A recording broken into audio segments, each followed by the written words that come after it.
K Paranidharan, senior consultant diabetologist, Kaveri hospital லார்வாக்பேட்ல இருந்து பேசுறோம்.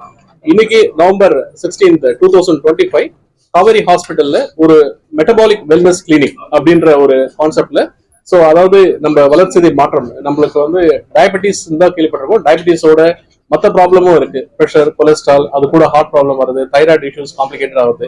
இது எல்லாமே வந்து ஒரே இடத்துல, அதாவது இப்போ முன்னாடிலாம் வந்து டிசீஸ் வந்தா ட்ரீட்மெண்ட் பண்றதோட இன்னைக்கு வந்து வெயிட், ஒபிசிட்டி வந்து ஒரு பெரிய விஷயமா இன்னைக்கு இருக்கு. ஸோ அது எல்லாமே மேனேஜ் பண்றது இந்த மெட்டபாலிக் வெல்னஸ் கிளினிக். ஸோ இதுல வந்து என்ன ஒரு புது விஷயம் அப்படின்னு கேட்டீங்கன்னா, ஆக்சுவலா இதுல வந்து டாக்டர்ஸ் கன்சல்டேஷன் இல்லாம ஸோ ஒரு காம்ப்ரிஹென்சிவ் ஹெல்த் செக்அப், அதாவது எப்படின்னா உங்களுக்கு dietitian and then physiotherapist and then psychologist, மனநல மருத்துவர், இவங்க எல்லாமே சேர்ந்து டயபெட்டிஸ் வெல்னஸ் கொடுக்கறதோட டயபெட்டிஸ் இல்லாம இந்த ப்ரீ டயபெட்டிஸ், இன்னைக்கு வந்து இந்தியாவில வந்து ஒரு 13 கோடி மக்களுக்கு மேல ஆரம்ப கட்ட சக்கரை நோய் இருக்காங்க. இவங்க எல்லாமே டயபெட்டிஸ் வரதுக்கான வாய்ப்புகள் இருக்கும்போது, ஸோ இவங்களுக்கு வராம தடுக்கிறதுக்கு இந்த டயபெட்டிஸ், இந்த மெட்டபாலிக் வெல்னஸ் கிளினிக் ரொம்ப முக்கியமான ஒரு பங்கு வகிக்க போகுது.